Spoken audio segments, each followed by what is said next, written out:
this is Dodger, and you're watching my show. So I know it's been a while since I've done a news episode, but I really do want to talk about PAX because if I wait too long and I talk about PAX, nobody's going to care anymore. In fact, I think I'm at the threshold point of that. So today I'd really like to talk about PAX, about what I liked and didn't like, and just the overall experience, because I thought it was a lot of fun, so I figured I'd express it to you. So first off, it was huge. There were tons of people everywhere.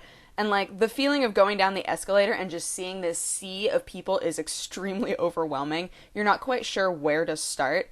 And it really was exactly like that. Like, the area that you walk in on, not too many people. Like, there was a big BioShock thing going on, like, right in the center when you walked in. And then you had to go either down the escalator or down the stairs in order to get there.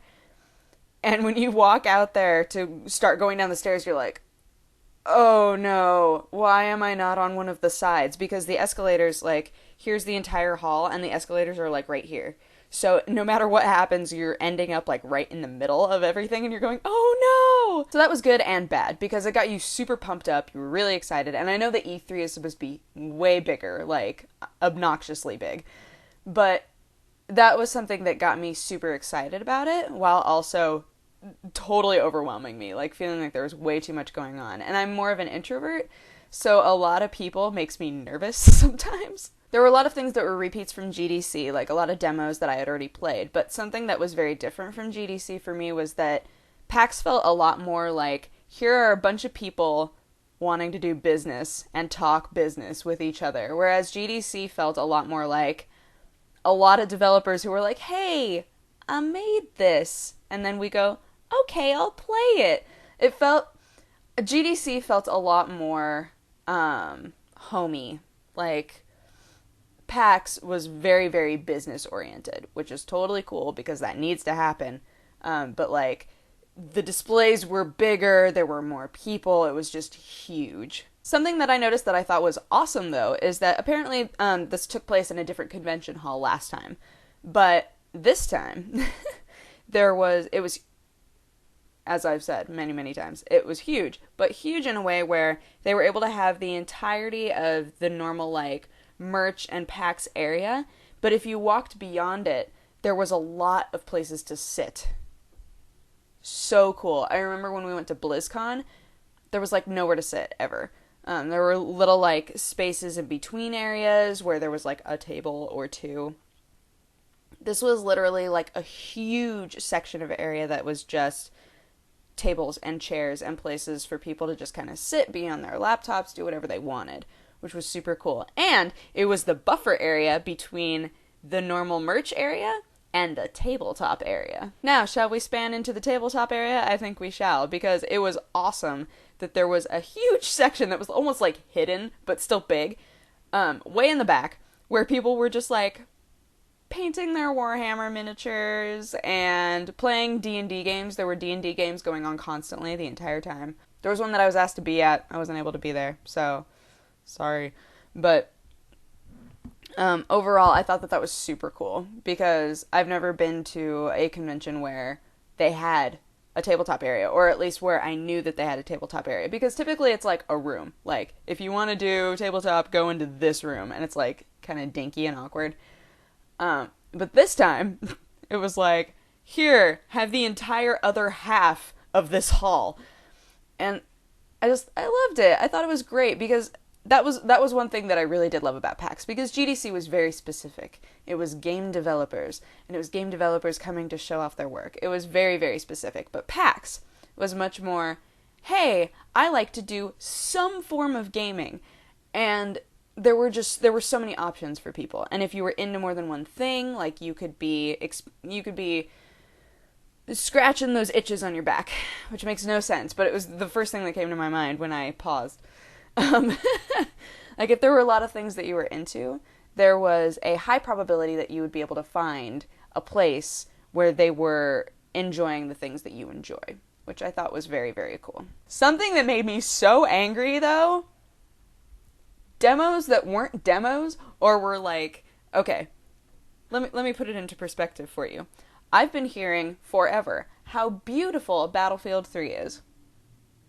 So, there's a huge area that has the Battlefield 3 logo over it, and I said, I want to go over there. So I went over there, huge crowd of people in a line, waiting to go in, and I was like, oh, awesome. And they had the trailer playing up above, or at least gameplay playing up above, and I was like, this is so cool, it's very pretty, I really like it. So I'm about to get into line, right? When somebody walks by me going, I can't believe that I stood in line that long just to watch somebody else play the game. Now, I know that this is a standard thing to do. I understand that this isn't like a new thing. But I love and hate. Like, I'm so glad that I heard that before I, like, stood in line forever. But I think it's hilarious when they're like, oh, we have a demo here. People go, ooh, a demo? And then they stand in line forever. And it turns out, yes, it's a demo, but you're not actually allowed to touch it. You're allowed to sit in the audience and watch somebody else touch it. So annoying. So annoying. And there were so many places that were doing it. Darkness 2, you could stand in line for like a year and a half to play it. But there were also like, there were areas that you could stand to be able to watch somebody else play the demo, which at some point, like when you look at the line, you're just like, oh god, it's so long. Innuendo. I know people always tell me I'm not allowed to say that. Like, if I say something that's a lead up to a that's what she said, I'm not allowed to say that's what she said and cut everybody off. But it feels like if nobody else realizes, I have to say it. Anywho, so what was I talking about? Oh, yeah, so there were a lot of places where people were standing in lines, not realizing that they wouldn't even be able to play the game. Darkness 2 had both. Battlefield 3 was only a watchable demo. Duke Nukem, at some point in the day, they were like, oh no, now you have to sign up with us in order to play it, and you have to have a media badge, and we went. But yeah, there were a lot of, you can't actually touch our game, but we'll play it for you. Doesn't that sound like fun? And I was going, no, not really. Like, it does get you pumped up for the game. You get to see it, you get to watch somebody else play it, and they do talk about, like, what they're doing. But it was deceitful, in a way, for me. So the only forum that I went to was StarCraft, which, if you would like to hear me rant about that forum, you can go ahead and click here, and it will take you to my Dexterity bonus episode where I talked about it, because I talked about it for a long time, and I would much rather not repeat that entire thing for you now.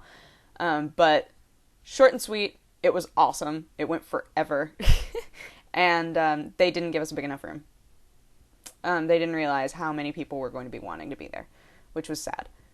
So in the future, hopefully they will have bigger rooms for the entire StarCraft community. But yes. Yeah, I'm not going to talk about it anymore. Just click here, ish, and watch me talk about it there. I think that's pretty much all that I have to say about it. I mean, for like a short and sweet, here's what PAX was for me. I think that's what PAX was for me. I got to be there with Husky and Ro, two of my, like, super awesome, fantabulous, high-fiving friends. And, we got to just hang out and, walk around and enjoy it. And Ro's like me, where she's super easily distracted. So, like, every time there was a booth with something pretty, like, Husky would keep walking, and Ro and I would go, ooh. So, it was nice to have somebody else there to do that with me, because otherwise it would be me going, ooh, and then Husky going, oh, son of a, where did she go? That would have been sad. But yeah, I had a lot of fun. Got to meet a bunch of awesome people, and I would definitely go again. So, whatever that's worth. I really want to go to PAX in Seattle.